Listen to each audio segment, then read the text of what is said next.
Hukum internasional itu berkata begini, nama tidak dapat diterjemahkan. Ya, nama itu tidak bisa diterjemahkan. Kita akan lihat. Di Kanada, mobil yang warna putih di tengah itu, ya, mereka sebut car. Ya, di Indonesia, ya, disebut mobil. Betul ya? Kemudian di Kanada, mobil yang putih itu mereknya Toyota, saudara. Ya, mereknya Toyota. Karena dari Toyota yang menciptakan, bukan menciptakan, mengassembly, ya, mobil itu sehingga dikasih nama Toyota dari Toyota Corporation, begitu. Ya, nah saat di Indonesia, ya, apakah nama Toyota itu berubah? Nah ini dia, ini pertanyaan besarnya itu di situ. Ingat ya, nama tidak dapat diterjemahkan. Tetapi uniknya, ada beberapa orang nggak catch up gitu, nggak ngeh, ya, nggak mendapatkan hal ini. Ya, apakah nanti kalau pindah di negara yang benderanya seperti yang saudara lihat di sebelah kanan itu namanya menjadi, karena toy itu adalah mainan, maka mobil itu mereknya adalah mainan OTA. Paham nggak? Toy itu mainan. Ya, OTA, ya kita nggak bisa tahu apa OTA di Indonesia. Tapi apakah dari Kanada yang mereknya mobil itu adalah Toyota dan pindah masuk ke Indonesia, ya jadi mainan OTA, namanya jadi mainan OTA, kan enggak. Jadi nama tidak bisa diterjemahkan, betul kan? Saudara tahu orang ini siapa namanya? Orang sudah meninggal, ya. Dia yang menciptakan atau menggagaskan, mencetuskan konsep daripada Apple. Namanya Steve Jobs. Pada saat dia berkunjung ke negara Indonesia, ya, kira-kira namanya jadi apa? Karena kalau kita lihat nama belakangnya dia, itu di dalam kamus Indonesia, itu artinya adalah pekerja. Apakah dia jadi nama Steve, pekerja-pekerja? Apakah begitu? Wah, kalau kayak gitu kan runyam ceritanya. Jadi saya harus kasih tahu. Coba ya masyarakat Indomie, tempe, yang makan soto, makan pecel, rendang, dawet, onde-onde, risoles, lumpia, dan sebagainya. Coba mikir. Ya, kenapa saya bawa ini? Nanti saudara akan melihat sebuah fenomena. Saya akan teruskan terlebih dahulu. Ya, mikir ya. Jadi saat orang ini yang namanya Steve Jobs, saat dia berkunjung ke tempat masyarakat Indomie, tempe, lumpia basah, ya, risoles, klepon, dan sebagainya, apakah namanya berganti menjadi Steve pekerja-pekerja, pekerjaan-pekerjaan? Coba saudara berpikir. Saya mau tanya sama saudara. Nama negara yang benderanya ini apa? Kanada atau Kanada? Coba, silakan saudara buka mic-nya. Saudara pilih atas atau bawah? Atas, Pak. Atas. Pasti atas. Pasti atas. Pasti atas ya? Pasti. Ya, oke. Kalau saudara ngomong pasti atas, tapi pada kenyataannya memang betul pasti atas. Tapi pada kenyataannya di koran-koran saudara yang saudara lihat, ya, di tempat masyarakat Indomie, tempe, ya, sayur asam, soto ayam, pecel, rendang, dawet, onde-onde, empek-empek, klepon, ya, saudara lihat aja.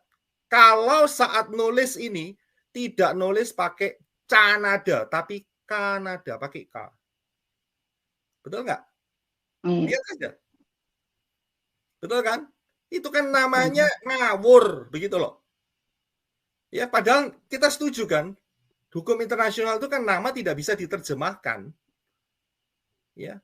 Tapi masyarakat empek-empek klepon, ya, martabak manis, martabak asin, ya, itu punya yang namanya hari kesaktian, ya, berapa sila begitu. Ngerti maksudnya? Karena kata kesaktian itulah maka masyarakat klepon, onde-onde, tempe, rendang, pecel, dan sebagainya mampu mengubah nama, itu luar biasa, saudara. Tanpa disadari bahwa itu sebuah kesalahan.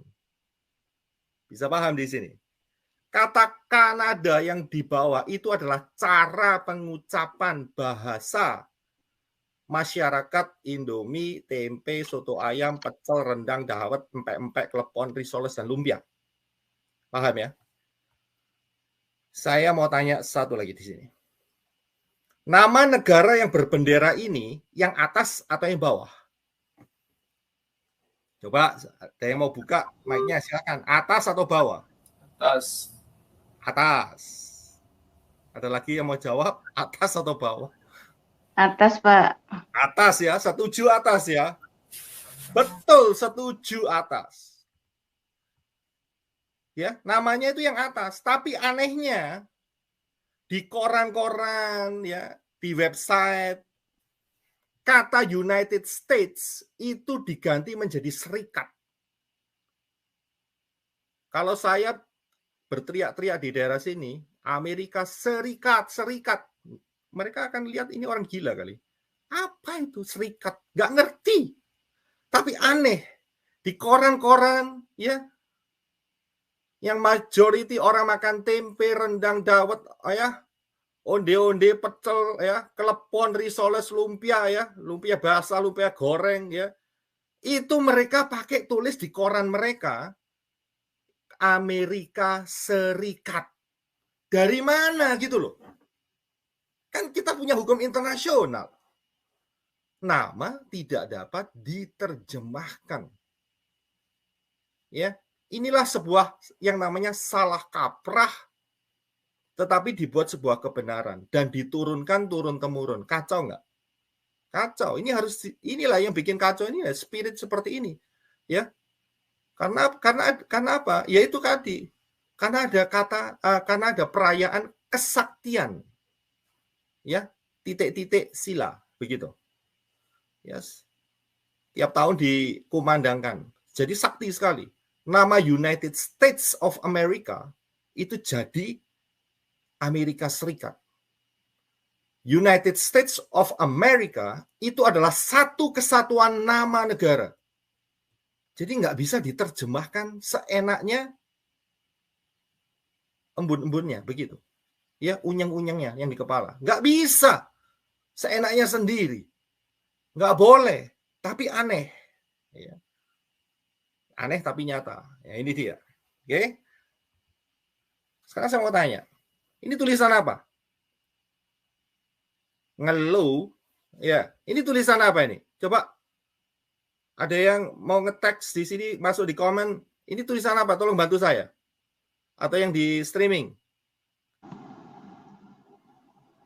Cukup.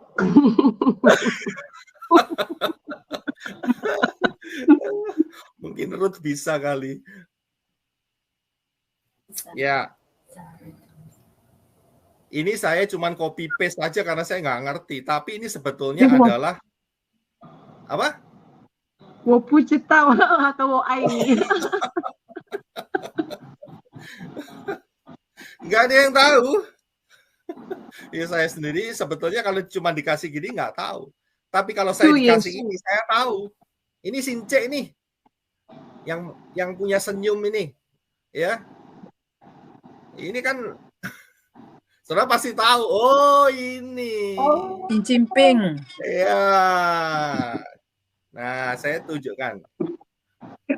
Xi Jinping atau Xi Jinping? Jangan salah baca ya, Pak. Wah, jangan salah baca. Berarti Ibu ngerti dong kalau gitu.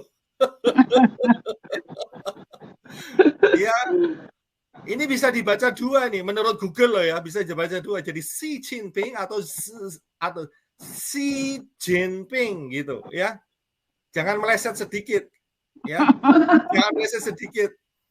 Nanti saudara didatengin itu sama tentaranya itu, ya. Dia sudah menguasai dunia. Ya, semua adalah made in China. Iya kan? Nah, kita harus paham. Kita harus paham yang di atas itu adalah namanya. Kalau saat menulis namanya, itu harus ditulis di dalam bahasanya. Sedangkan yang kalau kita bisa ucapkan sekarang, walaupun nggak ngerti, tapi kita lihat, oh kita bisa baca itu Xi Jinping atau Xi Jinping. Itu adalah cara pengucapan. Paham ya di sini ya? Bisa membedakan antara nama dengan cara pengucapan. Kalau saudara mau kasih uang sama Ence itu, pergi ke China, Tiongkok, kemudian saudara tulis dengan tulisan XIJINPING, sama banknya dipikir, saya tidak tahu kamu nulis apa. Saudara ngotot, loh ini namanya. Dia bilang tidak tahu. Tapi saudara pada saat saudara dibantu oleh penterjemah, menuliskan dengan kalimat yang di atas. Saudara bisa lihat, saudara akan diterima. Paham ya di sini ya? Pahamin dulu, kita akan lanjutkan. Saya akan masukkan yang kedua. Saya harus bagi klipnya ini menjadi 4, karena filenya besar sekali. Ya, saya akan lanjutkan.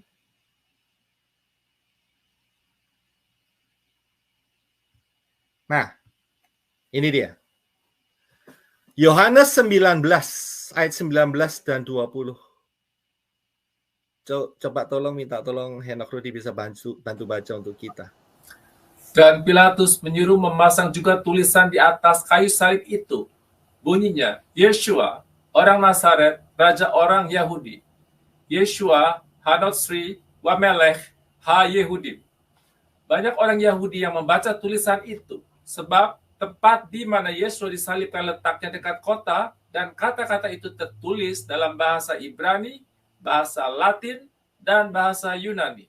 Ya, saudara perhatikan di sini ada satu kata, ya, satu kalimat, tetapi saya fokus kepada yang kata Yeshua, yang sebelah kanan, ya, itu ditulis di semuanya di dalam 3 bahasa, Ibrani, Latin, dan Yunani. Kita harus tahu ini, pada saat Yeshua disalibkan, Romawi lah yang menjadi kekaisaran yang menguasai atau menjajah bangsa Yahudi saat itu, Yerusalem, tanah Kanaan, ya.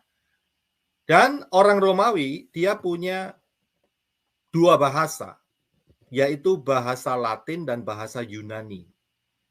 Dan Yerusalem adalah salah satu pusat perdagangan saat itu. Jadi ada banyak orang yang tidak bisa bahasa Ibrani, tetapi bisa bahasa Latin dan bahasa Yunani. Sehingga pada saat dia lewat, mereka lihat, kenapa ini orang disalib? Itu alasannya ada semua di atas.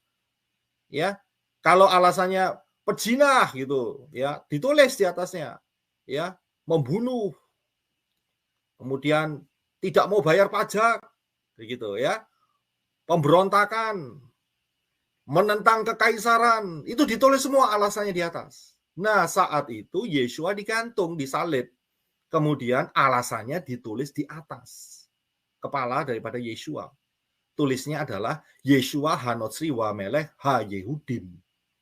Ditulis Yeshua di dalam bahasa Ibrani, tetapi dalam bahasa Latin dan Yunaninya, nah ini dia, kita akan selidikin sebentar.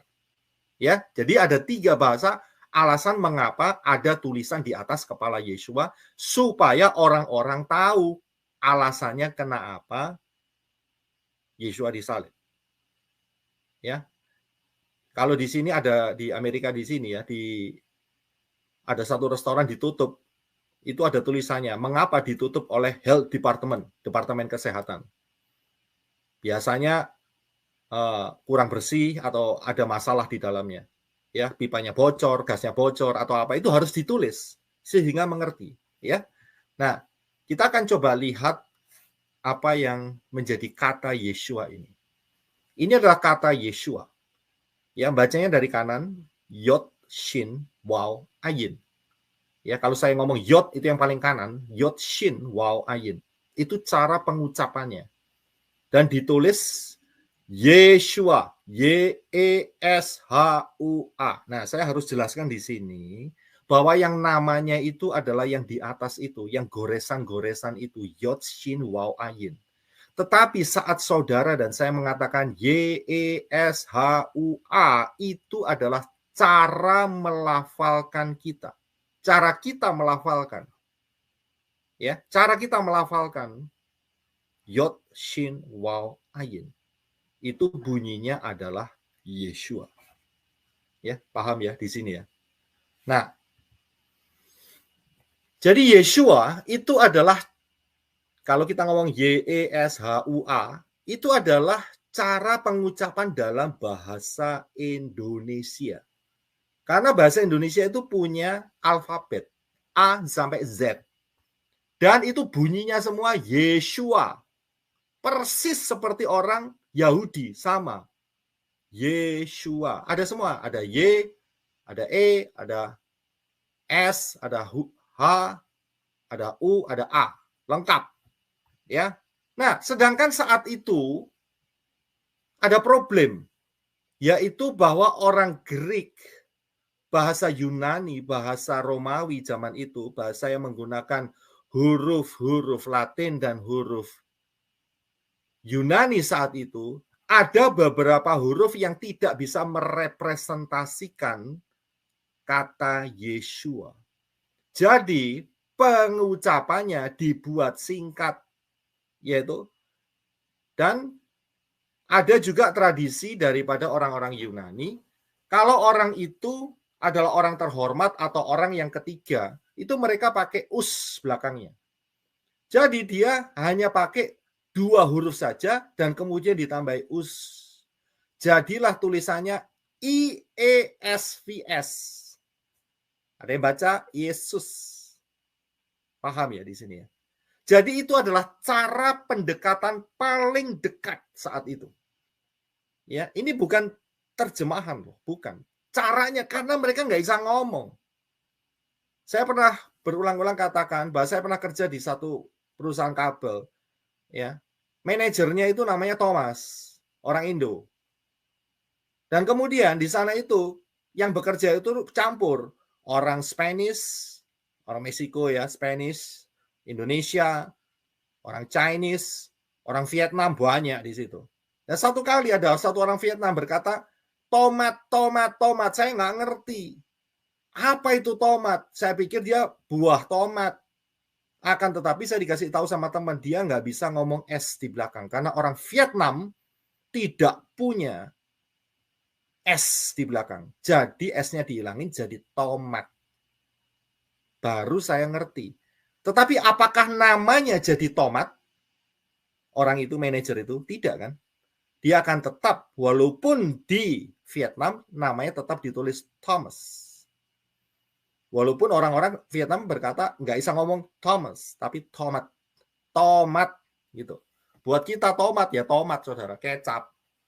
Sorry, kecap itu bahasa Amerika sini, bukan kecap yang hitam ya. Ketchup, gitu. Ya. Jadi, paham dalam ini. Nah, kemudian, saudara harus tahu bahwa saat zaman Yunani itu semua kitab-kitab keagamaan itu harus diterjemahkan. Ya. Dari bahasa Ibrani menuju bahasa Yunani. Nah, mereka juga kan sudah saya kasih tahu di atas tadi. Mereka nggak bisa ngomong. Jadi yang paling dekat adalah IESVS, Yesus. Ya, IESVS. Ya, ini sebuah sejarah yang tak terbantahkan loh. Kalau sampai saudara keras hati, hati-hati, gitu aja. Ya. Kemudian diterjemahkan di dalam Septuagint. Itu namanya Septuagint. Jadi kalau saudara baca Septuagint, ya, itu adalah dalam bahasa Yunani, saudara. Ya, kebanyakan di situ, dan nama daripada Yeshua itu nggak ada, nggak kelihatan. Yang ada adalah IESVS. Nah, kita masuk dalam sejarah sebentar. Saat kekaisaran Romawi ya, bangsa Yahudi itu adalah bangsa yang selalu berontak. Selalu berontak. Alasannya dua, saudara. Yang terbesar ya. Alasannya dua. Yang pertama adalah masa atau timing kedatangan Mesias. Dan yang kedua, orang Yahudi ya nggak mau beri pajak kepada kaisar. Itu problem. Ya, penetapan pajak yang tinggi oleh kekaisaran Romawi terhadap orang Yahudi. Kita akan lihat mengenai timing kedatangan Mesias terlebih dahulu. Saudara masih ingat pada saat orang-orang dari timur Majus datang kepada Herodes. Herodes itu kekaisaran di bawah kekaisaran Romawi, saudara. Ya, coba Henok Rudi bisa bantu kita untuk membaca. Silakan, terima kasih. Sesudah Yesua dilahirkan di Bethlehem di tanah Yudea pada zaman Raja Herodes, datanglah orang-orang Majus dari timur ke Yerusalem dan bertanya-tanya, di manakah dia, raja orang Yahudi yang dilahirkan itu? Kami telah melihat bintangnya di timur dan kami datang untuk menyembah dia. Ketika Raja Herodes mendengar hal itu, terkejutlah ia beserta seluruh Yerusalem.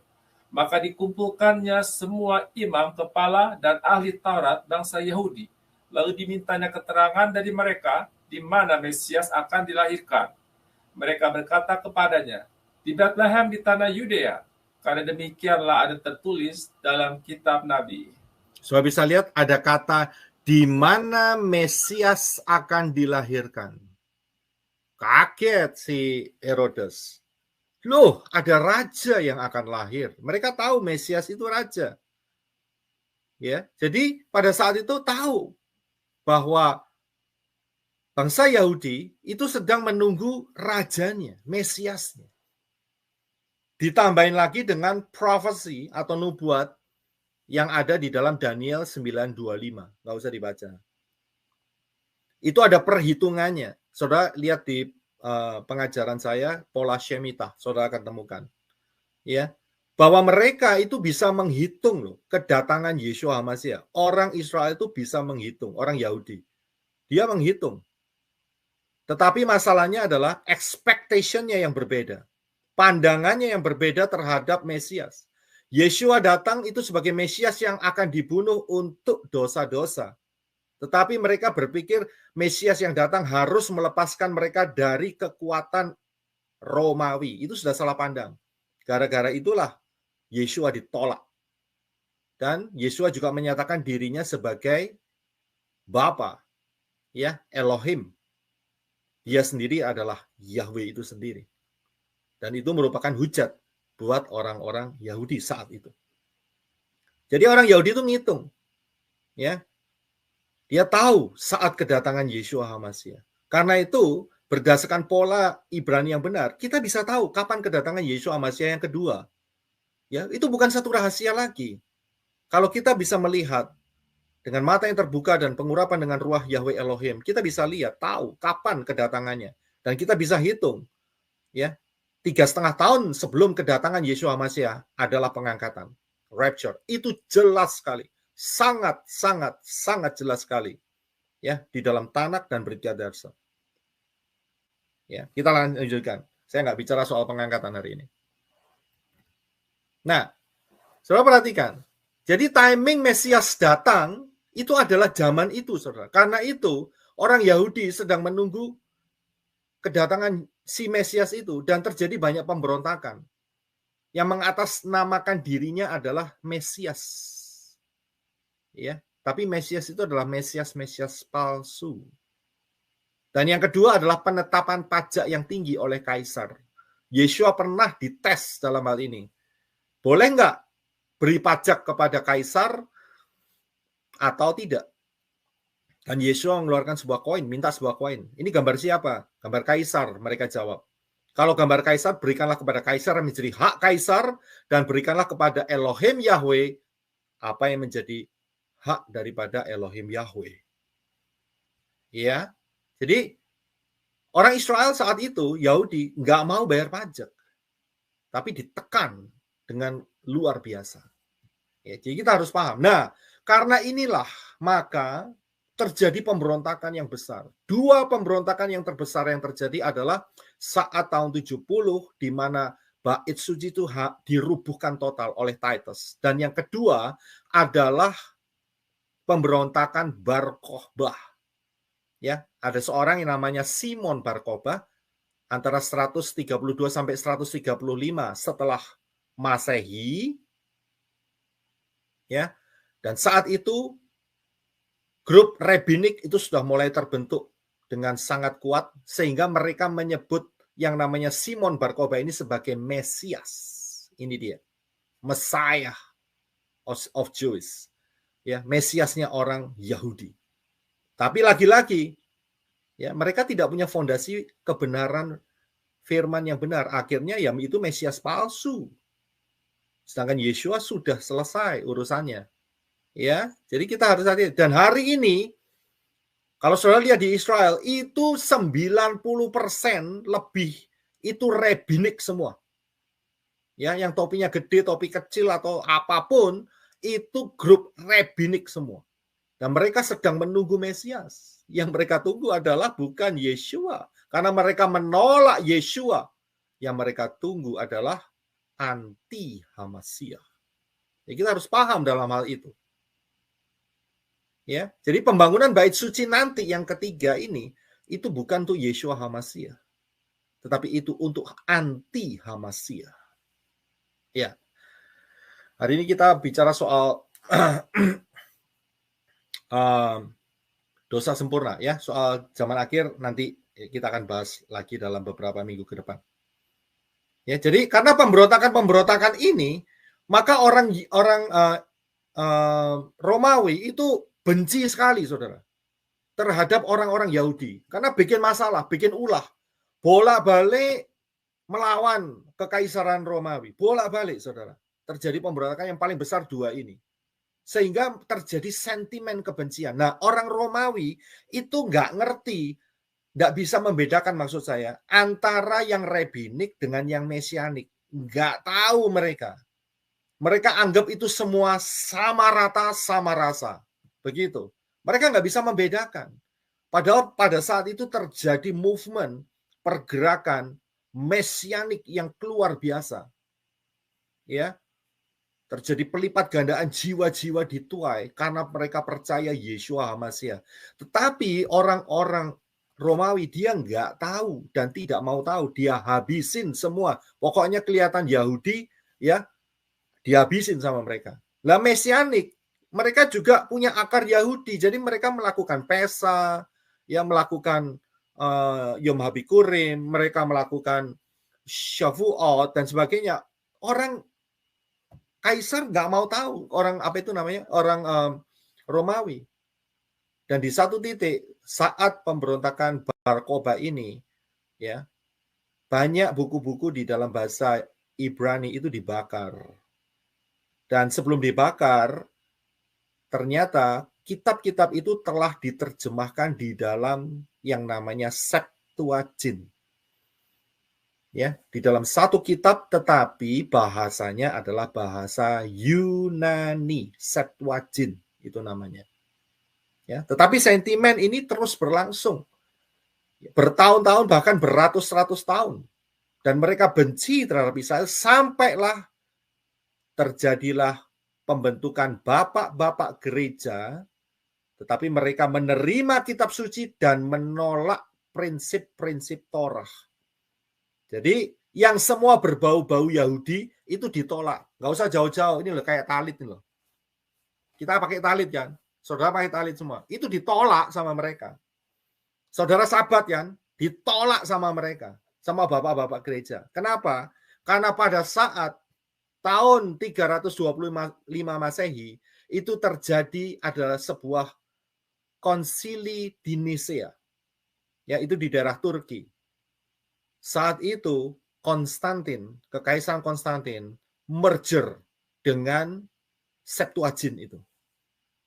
Ya, jadi mereka mengadakan rembukan dan Kaisar Konstantin ini dia menerima Septuagint itu. Tetapi si kaisar ini punya problem. Problemnya apa? Sebagian rakyat besar daripada kekaisaran Romawi itu adalah penyembah banyak dewa. Ya dewa air, ya dewa api, ya dewa matahari, ya 25 Desember, dan itu akarnya semua ada di Nimrod, Semiramis, dan Tamus. Saudara tolong kembali lihat di channel ya di pelayananmenorah.com di dalam pengajaran agama hybrid dan agama duo hybrid. Pelajari di sana. Saudara akan paham apa yang saya katakan hari ini. Ya, saudara lihat Kaisar Konstantin dia punya background seperti itu. Tapi di satu sisi dia diperhadapkan kemenangannya menjadi kaisar itu berkat orang-orang Kristen. Maka diambil sebuah Council of Nicaea, yaitu kesepakatan yang menghasilkan dan menetapkan, ini dia, menghasilkan dan menetapkan bahwa agama Kristen itu menjadi agama negara Romawi saat itu. Dan sesembahannya diproklamirkan bernama IESVS. Bacanya, bahasa Yunaninya adalah Yesus. Yunani, dewa Yunani baru. Itu dia. So bisa lihat IESVS. Jadi ditetapkan sudahan. Nah inilah yang menjadi cikal bakal apa yang terjadi sampai hari ini. Karena inilah maka Yeshua HaMasyiah dibuang oleh bapak-bapak gereja. Bapak-bapak gereja membuat agama hybrid. Dan yang menjadi Tuhannya adalah anak dewa matahari. Yaitu si Yunani itu. Saudara paham ya? Jadi Yeshua HaMasyiah yang adalah Bapa Yahweh dalam rupa manusia, mereka tolak. Yunanilah yang menjadi dewa saat itu. Agama hybrid mulai. Dan kemudian mereka, bapak-bapak gereja, tidak mau lagi 7 hari raya. 15 Tisri Sukot, di mana Yeshua HaMasyiah lahir di sana, tidak lagi diakui. Dan mereka membentuk satu hari baru, yaitu 25 Desember. Itu dia. Dewa Yunani lahirnya 25 Desember. Ya, karena apa? Karena ini adalah dewa matahari, anak dewa matahari, sama. Ya. Kemudian, saudara perhatikan, Konsili Nicea, ya, tidak lagi menggunakan Shabbat. Nggak kayak hari ini, saudara. Shabbat ditolak, tapi diganti. Oh, Shabbat itu arti rohani saja. Wah, itu repot. Ya, kemudian diganti. Karena itu beribadahlah hari matahari, Sunday. Ya, jadi ini akibat-akibat daripada merger antara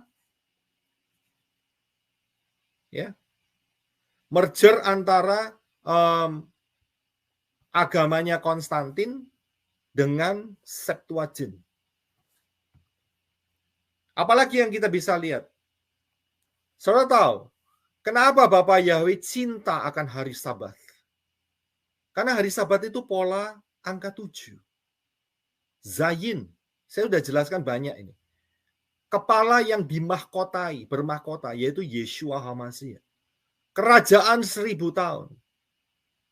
Ya, bahkan Yeshua, saudara perhatikan, di dalam pengajaran yang saya berikan mengenai pilih mana jubah putih atau lenan halus.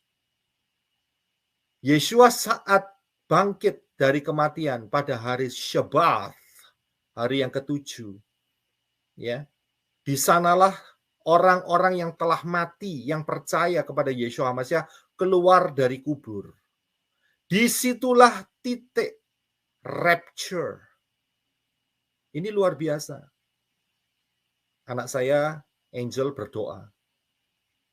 Dan saat dia worship, Bapak Yahweh berkata, rapture nanti akan terjadi saat Shabbat. Karena ini merupakan sebuah pola Saya lihat, saya dengarkan itu, saya terkejut, saudara. Wow, saya temukan satu pola lagi, dan saya langsung Ruah Yahweh Elohim mengingatkan, ingat, saat Yeshua bangkit dari antara orang mati pada hari Syabat, bukan hari Minggu, bukan, Syabat, itu adalah orang-orang kudus yang telah mati dibangkitkan dan keluar. Ya, saat Yeshua mati, mereka sudah bangkit, tapi hanya di dalam kubur, nggak bisa keluar. Tapi saat Yeshua keluar dari kubur, diikuti oleh Abraham, Ishak, Yakub, Daud, ya, Yeremia, Daniel, Azaria, Misael, Hananya, ya, Enoch sudah berangkat terlebih dahulu, sorry saudara. Ya, maksud saya Noah, Shem, ya, Yosef, ya, nabi-nabi Israel, Hosea, Isaiah, Yesaya, Yehezkiel, itu keluar semua, saudara. Saat kapan? Syabat. Keluar dari kubur. Itulah yang namanya rapture. Karena itu saya lihat, wah luar biasa. Dan Bapak Yahweh memberikan suaranya saat angel worship. Dia dengar saat pengangkatan nanti yang kedua. Ini pengangkatan kedua. Pengangkatan pertama kan sudah terjadi. Ya, ini yang kedua nih. Itu nanti akan terjadi pola yang sama. Syabat. Luar biasa. Luar biasa. Ya. Jadi Syabat ini yang kita lakukan hari ini tuh maknanya besar sekali, saudara. Nggak main-main. Kita diingatkan akan kerajaan 1000 tahun. Kita diingatkan tentang kebangkitan Yeshua HaMashiach. Kita diingatkan tentang rapture. Ini luar biasa sekali. Nah, coba saudara lihat yang sebelah kanan. Si Yunani itu. Ya. Yang dirayakan hari Sunday, Minggu. Saya kasih tahu, jangan pernah mimpi ya, orang-orang penyembah Yunani akan rapture. Saya kasih tahu. Jangan pernah ngimpi orang-orang yang menyembah Yunani nggak mau kembali ke dalam pola Ibrani yang benar, saudara dapat rapture. Nggak mungkin. Karena yang saudara sembah adalah Tuhannya hari Minggu. Dan di dalam kitab suci, Tanak dan Brit Gadasa, ya, walaupun itu diterjemahkan LAI, ELT3 atau apapun juga, nggak ada yang namanya nubuatan Tuhannya hari Minggu, ya, itu akan menjadi kerajaan 1000 tahun. Tidak pernah ada. Tapi kalau Syabat itu ada, banyak lagi. Jadi jangan pernah mimpi, ya, penyembah-penyembah Yunani. Jangan bangga, bertobatlah. Bertobatlah. Ingat pengajaran Wahyu 12. Yang dikandung perempuan itu, yaitu mesianik, itu saja yang akan masuk rapture. Yang mengikuti pola Yunani itu anak liar, itu bayi liar, ya, di luar kandungan daripada perempuan Wahyu 12. Siapa yang mau ngangkat? Nggak ada yang ngangkat. Diinjek sama naga, pasti. Jelas. Ini saya message bukan tuh yang di grup di sini. Tapi yang di luar sana, bukan yang di streaming di sini. Yang di streaming sini, puji Bapak Yahweh, kita sudah dapat anugerah yang luar biasa. Yang di luar sana, saya channel ini disebarkan oleh channelnya Yunani. Ya. Habis dihujat, puji Bapak Yahweh, kita terima mahkotanya. Ya, kita terima mahkotanya. Haleluya. Tapi satu hal, mereka dengar nama Yahweh, nama Yeshua HaMashiach, dan mereka dengar pola kebenaran Ibrani yang benar. Bukan lagi Minggu, bukan lagi Sunday. Nggak akan pernah ada itu. Ya. Apalagi yang kita bisa lihat di sini. Oh, sorry, to be continued. Kalau gitu saya akan masukkan yang ketiga.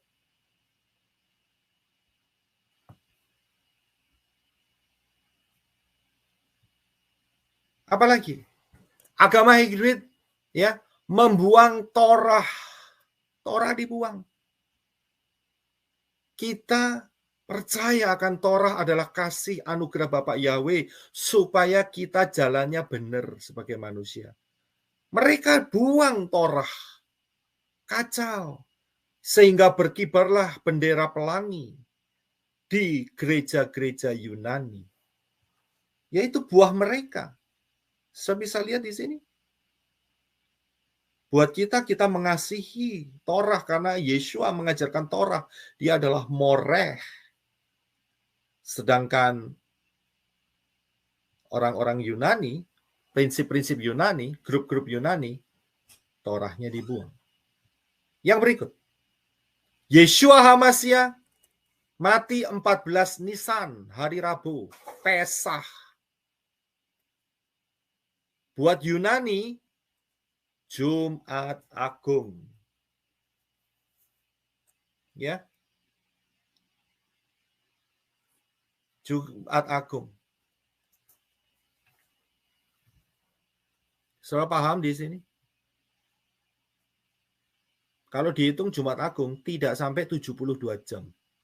Yang benar adalah 14 Nisan, hari keempat, hari Rabu. Ya, paham ya di sini ya.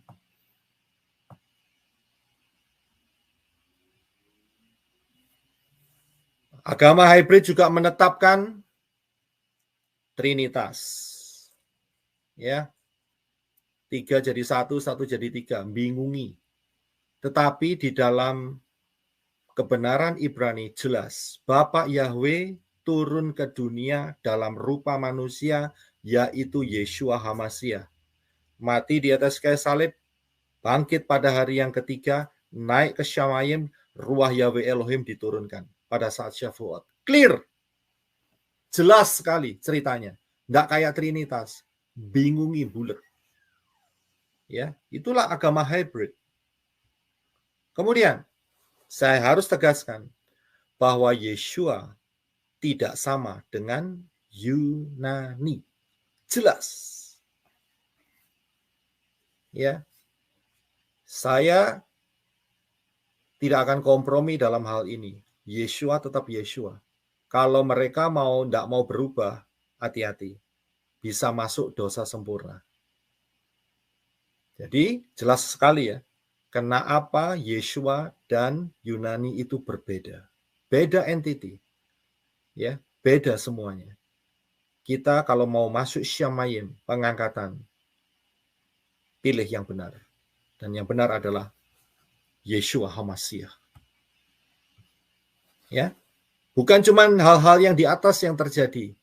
Bahkan lebih najis lagi kalau saya boleh bilang ya. Yaitu agama hybrid ini bermutasi menjadi ini dia.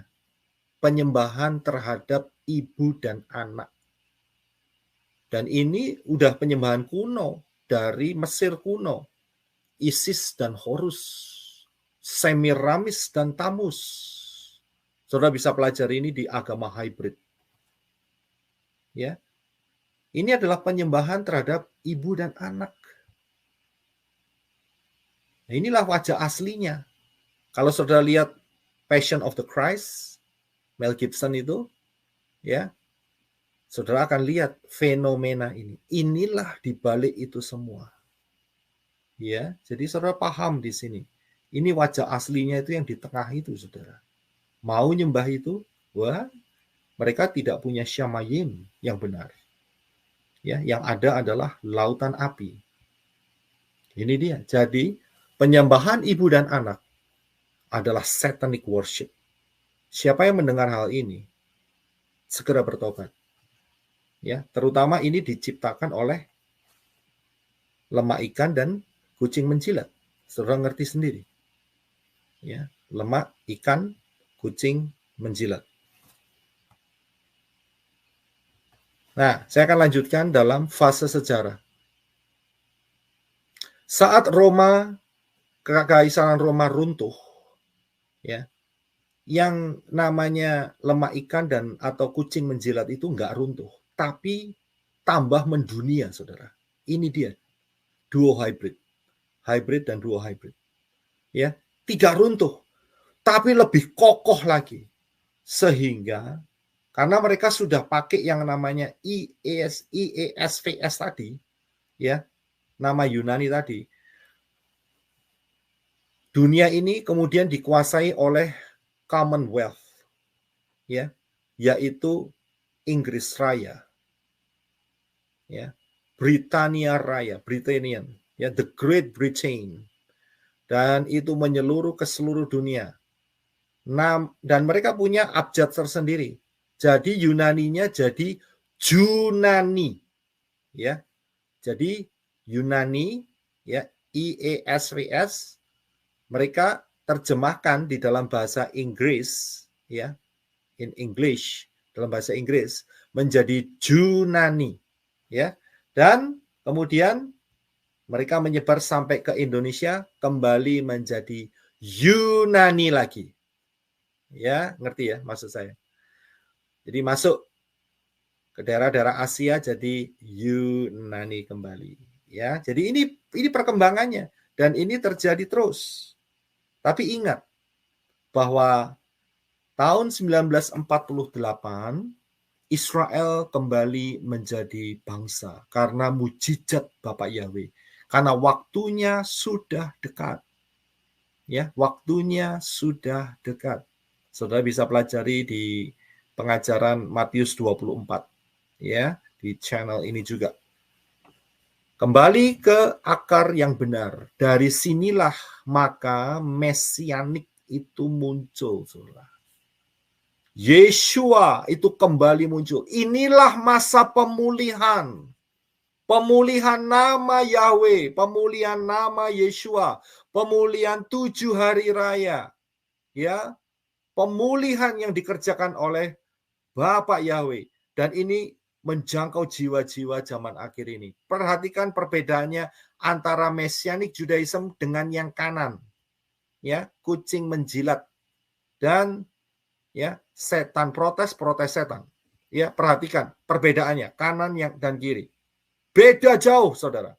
Inilah penyebab daripada Konsili Nisea. Ini yang kita hadapin sekarang.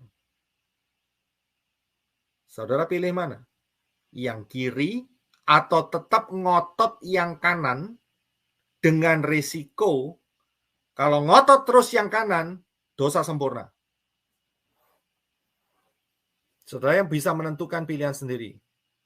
Saya hanya bisa menyampaikan saja. Saya lanjutkan ke yang keempat. Slide yang keempat. Sekali lagi saya tegaskan bahwa Yeshua tidak sama dengan Yunani atau Junani. Tidak sama. Beda. Ya. Perhatikan sedikit lagi. Keluaran 3 ayat 15. LAI berkata, selanjutnya berfirmanlah sesembahan Islam kepada Moshe, beginilah kau katakan kepada orang Israel, Tuhan, ya, sesembahan Arab nenek moyangmu, sesembahan Arab Abraham, sesembahan Arab Ishak, dan sesembahan Arab Yakub telah mengutus aku kepadamu, itulah namaku untuk selama-lamanya, dan itulah sebutanku turun-temurun. Ingat, ini auranya adalah aura tetangga sebelah. Ya. Yang benar adalah Keluaran 3:15 ILT3. Dan Elohim berfirman kepada Moshe, katakanlah demikian kepada Bani Yisrael, Yahweh, Elohim leluhurmu, Elohim Abraham, Elohim Yisak, dan Elohim Yakub telah mengutus aku kepadamu, itulah namaku untuk selama-lamanya, dan itulah peringatan bagiku turun-temurun. Saudara bisa lihat di sini, tidak ada Tuhan yang namanya Tuhan, kecuali yang merayakan kesaktian titik-titik sila. Sakti. Ya. Diganti seenaknya sendiri. Yang benar adalah Yahweh. Untuk sesembahan Arab, kembalikanlah kepada yang memiliki. ya, teman-teman yang beragama kembalikan. Kita tidak lagi pakai itu lagi. Kita pakai konteks yang benar, yaitu Elohim. Itu tepat sekali. Ya. Dan nama daripada pencipta langit dan bumi adalah Yahweh. Bagi yang mendengar ini, saudara diberi 2 kesempatan. Kalau pertama kali mendengar ini, dan saudara mau memilih untuk kembali ke pola yang benar, maka saudara sedang menuju ke jalan pengangkatan. Akan tetapi, kalau saudara mengeraskan hati, berulang-ulang, nyinyir bolak-balik, tanpa saudara sadari, saudara akan masuk di satu daerah, yaitu dosa sempurna. Saudara masih diizinkan oleh Bapa Yahweh hidup, tetapi nama saudara sudah dicoret dari kitab kehidupan. Tidak ada kesempatan lagi. Jelas dikatakan oleh Yeshua, menghujat Roh Kudus adalah dosa kekal untuk selama-lamanya. Baik di dunia ini, baik di dunia yang akan datang. Saudara dapat kesempatan. Saya nggak bicara sama yang di dalam sini. Yang di dalam sini, puji Bapak Yahweh, tetap berpegang teguh kepada Bapak Yahweh Bashem Adonai Yeshua HaMashiach. Tetapi yang di luar sana, yang secara tidak kebetulan atau kebetulan, saya tidak mengerti, menemukan pengajaran ini, perhatikan baik-baik. Saudara ada di dalam persimpangan. Apakah saudara mau menerima Bapak Yahweh di dalam Yeshua HaMashiach? Atau saudara masih tetap ngotot, ya, di dalam penyembahan terhadap si Arab dan si Yunani atau Yunani? Hati-hati. Ya, hati-hati. Mungkin saudara bertanya, saya jawab dulu aja. Kalau begitu bagaimana dengan orang-orang yang belum mengenal kebenaran ini? Itu adalah, saya harus jawab, itu adalah anugerah Bapak Yahweh. Untuk hidupnya cukup sampai di sana. Untuk soal masuk Syamaim itu tidak, Bapak Yahweh yang punya penentuan. Ya. Tetapi Bapak Yahweh tidak akan menuntut lebih dalam dari apa yang dia imani. Tetapi berita ini adalah untuk orang-orang yang saat ini, dalam zaman ini, yang sudah sangat dekat terhadap tahun-tahun pengangkatan, tinggal beberapa tahun lagi, dan saudara mengeraskan hati, tidak mau menerima Yahweh Elohim di dalam Yeshua HaMashiach. Ya, pahami baik-baik hal ini. Ingat, Firaun dia lewat garis kemurahan Elohim Yahweh dan dia masuk di dalam dosa sempurna. Saya harap kita semua diselamatkan. Ingat, hari ini adalah tahun 2023. Hampir menyelesaikan 6.000 tahun sejak kejatuhan Adam dan Hawa dalam dosa. Hampir. Saya lebih perjelas lagi. Kita sudah masuk di dalam Shemitah. Putaran Shemitah yang terakhir. Kita harus berjaga-jaga. Karena ini berdasarkan pola yang saya telah berikan dari kebenaran firman. Kalau kita sudah masuk dalam cycle 7 tahun Shemitah yang terakhir ini, berarti di dalam perhitungan bisa dipastikan 3 tahun mendatang, Yeshua HaMashiach akan mengangkat mempelai-mempelainya. Berjaga-jagalah. Kita sudah di Maret 18 tahun 2023. Sudah bisa lihat 3,5 tahun lagi, sekitar ya Maret atau awal daripada tahun 2026. Menurut pola ini, menurut pola dengan posisi Yeshua HaMashiach mati di atas kayu salib tahun 30 Masehi, maka perhitungannya adalah tahun 2029 kedatangan Yeshua HaMashiach, perang Armageddon, dan 3,5 tahun sebelumnya adalah masa pengangkatan. Ya, temukan pengajaran-pengajaran ini di channel ini. Dan bagaimana kalau saya belum selamat? Apa yang harus saya kerjakan? Ingat, keselamatan datang dari bangsa Yahudi. Dan kemudian, barang siapa berseru kepada nama Yahweh akan diselamatkan. Saudara terima, percaya, beriman kepada Bapa Yahweh di dalam Yeshua HaMashiach, dan kemudian masuk di dalam baptisan pembaharuan. Sangat penting sekali. Jangan menolak kebenaran firman ini. Ya, karena Yeshua HaMashiach dibaptis di Beth Habara. Saudara temukan ya tentang Beth Habara ini, rahasia Beth Habara di pengajaran yang minggu lalu itu. Pengajaran mengenai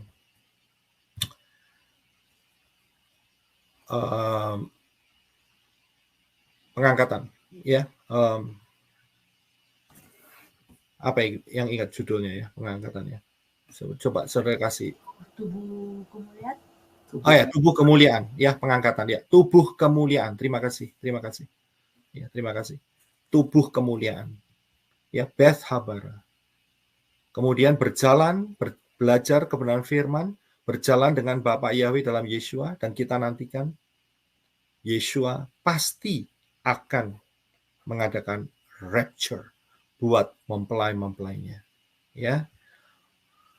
Untuk baptisan pembaharuan, tolong visit pelayananmenorah.com karena lebih luas di sana arenanya untuk saudara bisa mendapatkan informasi di daerah-daerah mana saja saudara bisa mendapatkan baptisan pembaharuan. Ya, bisa masuk ke dalam pelayanan menorah. Saya akan update setelah ini ya, dalam hari ini atau besok saya berikan update-nya secara lebih lengkap lagi. Ya, mungkin hari ini belum muncul, tetapi besok pasti akan muncul ya di pelayananmenorah.com untuk mendapatkan baptisan pembaharuan. Maranatha, Bapak Yahweh memberkati kita semua dan kita jadi orang-orang yang terpilih terus masuk di dalam anugerah keselamatan melalui pengangkatan. Haleluya. Amen.